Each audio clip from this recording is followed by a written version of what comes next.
So for everybody watching today, we're really privileged to have Ray Dlamini that's joined us here by Fish Hoek Squash Club. He's here for a season, and we're really excited he's going to be working with some of the kids and some of the professionals. And I think, Ray, just to start off, do you maybe just want to give yourself a little bit of background, where you're coming from, and maybe just your squash journey yourself? Thank you for having me here, first of all. So I'll try and keep it as brief as I can. I started playing squash through a development program called Agoli Squash. This is a program in Joburg CBD.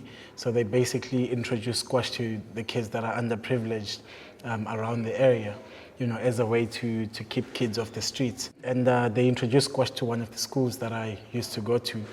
And then obviously I just started playing a little bit. I enjoyed it. I started doing it daily. I had good academics as well. I had straight A's, so that helped. Then people in the squash helped me get a scholarship to JP Boys. In grade 10, the coach at the school asked me to be assistant coach.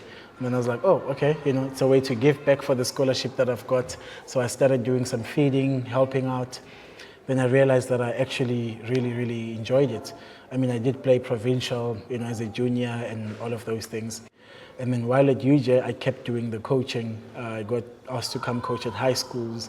I got asked to come coach, and I was like, oh, okay. I just got comfortable, you know, because I did so much coaching without even realizing what it is that I was actually doing, you know.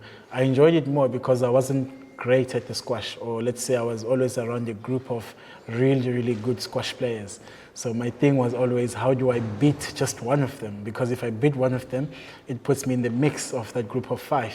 You know, then I can get sponsorship, then I can get a scholarship, then, you know, always thinking around, okay, how do I win? How do I beat this guy? And while that was all happening, I didn't realize I was working on myself as a coach.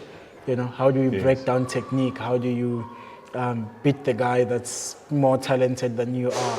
You know, how do you beat a guy that's fitter than you, or a guy that's faster than you? And then somehow it just, a few years later, I ended up founding NUAG Academy, along with a friend who's also, who's a sort of like a silent partner. And a few years later, we had another friend of ours who is a professional squash player, also joined the academy from a coaching and playing perspective. So yeah, that's how I got to be here, and that's how NUAG Academy sort of came about. Yeah, so awesome. So the NUAG Squash Academy up in Johannesburg, where are they based? Do they play out of Pretoria, Johannesburg? Which clubs are you involved with up there? So we're actually everywhere in Johannesburg. We at Parkview Squash Center. We're at Wanderers Squash Club. We have Melville, in the Melville area, just also near Parkview. We've got a club there. And then our major club in Pretoria is Pretoria Country Club. We also do the coaching there. Okay. And a little bit at Glenwood Squash Club. So we've got a few coaches that are in the system that move around to go and provide the services.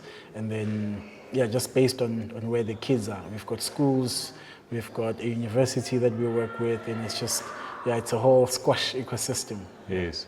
And I think maybe another question that I've got for you, obviously we're sitting here at Fish Hoek Squash Club today. Tell us the story of how we ended up here. So about 2 years ago, I was down in Cape Town for the nationals with two of the players that I coach.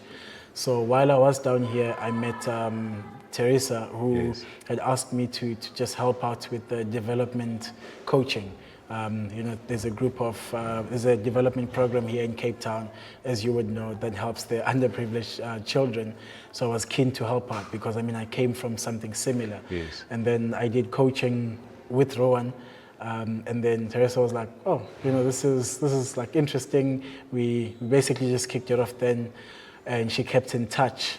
And then at the awards ceremony earlier this year, where I got the award for Coach of the Year, then she was like, hey man, remember I said I wanted you to come down? I really think we should make that happen.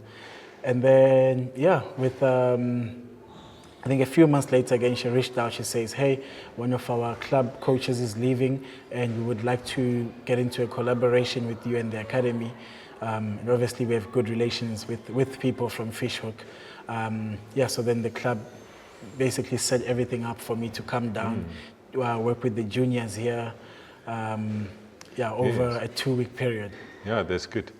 With the goal being us actually, having a coach or two here permanently in the near future. Yeah, that's good. Yeah, I think for the guys watching that aren't aware of what's happening at Fish Hoek Squash Club, we've got an excellent coaching course or a development squash that we present here. I think it maybe happens once a quarter, and I think we probably have about 60 kids at a time that comes from underprivileged areas that come and play squash here at the club, and we really invest a lot of time and energy into these kids. And I think, just your story, just the reason that you're sitting today is because of such one of those development things that happens. It's really privileged to have you here today. And I think it's something that really resounds with our squash club, as one of our principles, that we want to bring the youngsters and put them through the ranks and get the guys to come and play squash. And I think maybe another question that I've got for you, if somebody is busy watching this interview right now and they're sitting on the fence whether they should come for lessons, whether they mustn't come for lessons for the kids, what do you think is happening in the youth squash scene at the moment? Squash is just one of those sports where you actually have to try it. Yes. Bring a child to the courts, let them try hitting a ball for 10-15 minutes, see how they feel, because it's so different to every other sport that I've played. I've played almost every sport that exists, but squash is the one that stuck to me, because even though it was the one sport that I was the worst at, it was easy for me to make friends. It felt comfortable for me because it's indoors. Never have to worry about it raining and my session getting cancelled. It's just a little bit more demanding. There's the physical aspect of it. It's a small ball, it's a racket. You need to be physically capable. You need to be mentally. It tests all. It takes all aspects of you as an athlete or just as a person. So in the junior scene, we coach kids from the ages of 4 years old to adults, ages of the oldest player we've got is about 76 this year. So we've got players from the age of 4 to 76. And these people generally start playing at 4 years old and they play until they're 76. So the difference also with squash is that it's one of those sports that people play over a long period of time, basically throughout the whole lives. So you remain active. You're teaching a child to be active now, and they'll remain active most likely for the rest of their lives. And then on the junior circuit, there's tournaments. There's clubs.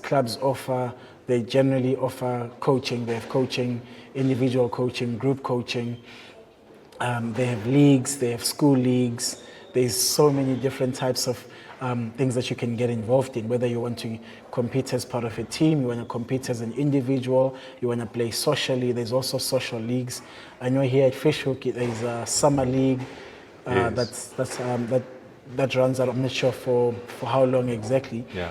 But during the holidays, there's holiday training camps, which work out well for parents because the parents can leave their kids at 9 in the morning and come pick them up at 12, during the holidays. Instead of having a kid sit at home doing nothing the whole time, you can just drop them at a squash club, know that they're in a supervised, safe and controlled environment, and you pick up later, So it basically really depends whether you want to be competitive, you want to be social, or you just want babysitting. There's so many ways to get involved in the squash. For sure. And I think just the future of squash, I know that there was some big news that happened quite recently in terms of Olympics and stuff. Maybe that's the most exciting new squash we've actually had in the last, since I've ever played. Because when I started playing squash, we were bidding to get into the Olympics. And then just a few weeks ago, they announced that squash would be,